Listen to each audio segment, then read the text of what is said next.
An ancient Greek myth tells the story of Prometheus, who, after molding humans out of clay and teaching them the fine arts of civilization, defied the Olympian gods by stealing the secret of fire and offering it to humans.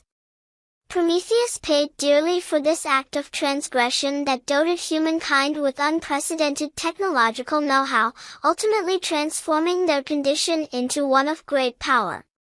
The moral behind the Promethean archetype is a cautionary one, intended to warn us about the risks attached to the unbridled pursuit of technology that can inadvertently result in catastrophic scenarios.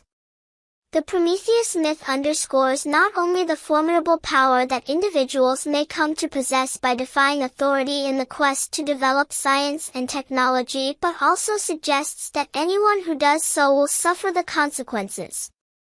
It is significant that the Greeks chose fire as the subject to deliver this warning. Without a doubt, the capacity to produce and control fire stands out among the most transformative technological feats achieved by our prehistoric ancestors, one that ultimately consolidated human planetary domination. But how, when, and where did early humans harness the technologies necessary to master fire making? What does the archaeological record tell us about how they finally obtained the Promethean secret of fire making?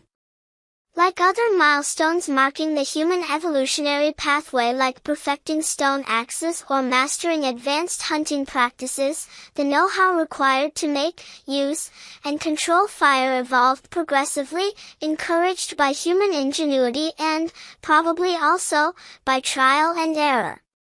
Fire-making techniques were perfected over time and transmitted socially, while different human groups explored the multifaceted revolutionary potential offered by controlling it. Before truly mastering fire-making, early humans may have experienced a precedent phase during which they used fire passively, gathering, preserving and even transporting brasas ignited by natural causes, lightning, spontaneous combustion, etc., prior to learning how to actively generate and control it. In the meantime, curiosity led them to explore the mysterious properties of fire, while also inspiring them to seek ways to master its secrets. While looking back in time, it is difficult to pinpoint exactly when our ancestors began to control fire-making technologies. Recognizing intentionally ignited and sustained fires in archaeological contexts poses challenges, since the simple presence of burned bones and stones or localized areas of charred soils are not sufficient to prove that hominins were actively producing fire. Before 1 million years ago, sparse evidence from some African sites could suggest that hominins were opportunistically harvesting fire from naturally kindled blazes, rather than practicing truly operative fire-making. However, a multidisciplinary study from the Wonderwork Cave in South Africa reports convincing evidence for intentional burning in a controlled archaeological context dated to 1 million years old.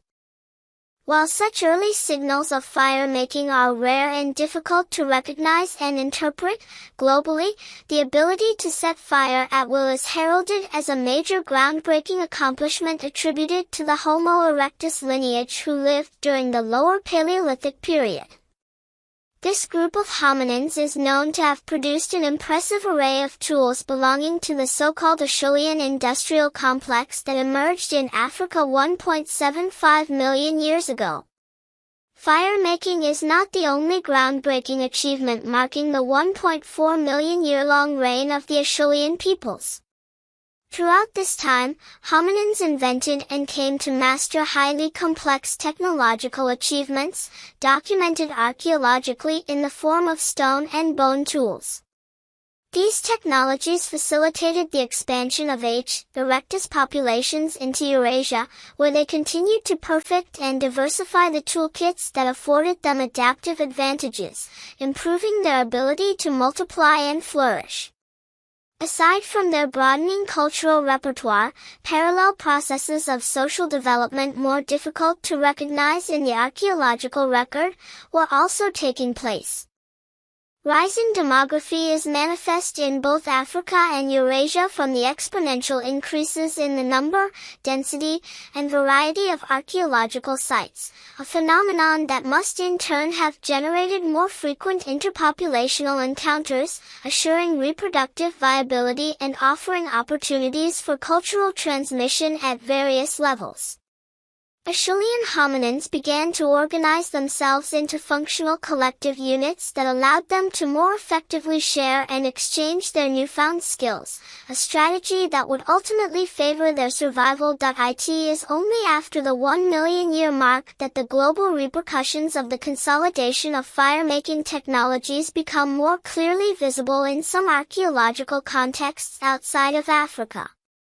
At the Acheulean site of Gesher Banat Yaakov, in the Jordan Valley, for example, compelling evidence some 780,000 years old confirms that hominins were not only making fire at will but were also deliberately cooking fish.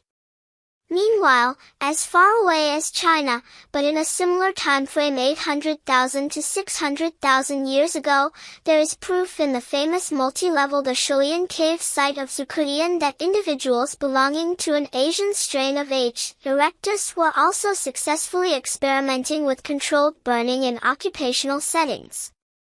Despite these rare and ancient occurrences, indications that hominins were actively generating and controlling fire became more ubiquitous only thousands of years later, toward the end of the Acheulean phase, after around 400,000 years ago, and then even more frequent as we move into the Eurasian Middle Paleolithic and African Middle Stone Age.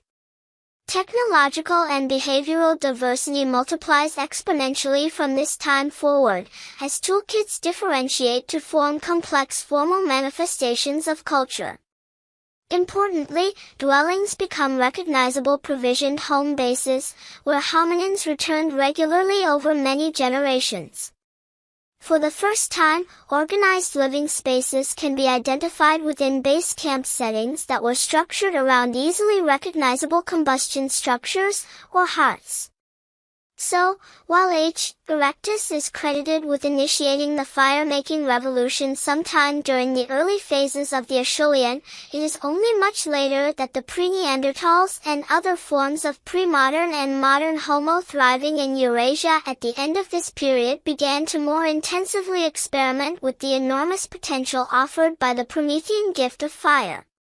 Around 350,000 years ago, on the eve of the shift from the Lower to the Middle Paleolithic, the prevalence of hearths within prehistoric living spaces signals important changes taking place in hominin lifestyles. Making fire was interwoven with many social, technological, and behavioral developments that triggered major changes that would shape humanity from that point onward. While, rather surprisingly, fire does not seem to have been a requirement for hominins expanding to territories situated in higher latitudes, it would have helped facilitate their capacity to take root in areas dominated by harsh or unstable climatic conditions. In terms of hunting, fire-wielding hominins would have had huge advantages over other kinds of carnivores with whom they competed for resources. Fire also guaranteed the safety and protection of their own communities. Besides taking advantage of these benefits, our ancestors experimented extensively with fire over thousands of years and grasped the significance of its power to transform the properties of other materials available in the landscape. They eventually learned to use fire to improve their weaponry and to assemble composite implements by hafting pointed stone tools onto branches using adhesives prepared with heat, such as tar and ochre. In addition, cooking food must radically have transformed the hominin diet, reducing the likelihood of contracting bacterial diseases and parasites from meat and other foodstuffs, while opening up innovative pathways toward enlarging the paleo diet. But among all of the spectacular changes afforded to prehistoric humans by the mastery of fire, perhaps the most important and most difficult to assess archaeologically is the social impact it must have had. With fire, humans were finally able to dump the darkness and linger with confidence into the night, gathered together in proximity to hearths that afforded them warmth, light, and comfort.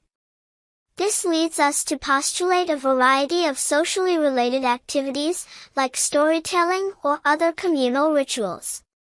While it is impossible to measure the impact of this complex series of events that so indelibly affected human evolution, we can still discern how technology and culture were interwoven to catalyze the advancement of symbolic communication within the developing brains of our ancestors, finally grouped into distinct territorial social units. Later still, during the Middle and Upper Paleolithic periods, our human predecessors used firelight to venture into deep cave systems to perform ritual activities and create art on the cave walls, bringing it to life with the play of torchlight. Toward the end of the Paleolithic, humans continued to explore the powerful transformative qualities of fire, eventually learning to obtain and maintain the high temperatures necessary to transform clay into pottery and, later, to melt metal ores into usable items that would, once again, revolutionize the human story. Even today, fire remains a powerful force whose symbolic meaning is deeply rooted within our collective unconsciousness. Though Prometheus was eventually delivered from his torment, his transgression still resonates as a lesson to humankind's defiant striving to master transformative technologies without heeding the looming dangers posed by the unforeseen consequences of such actions.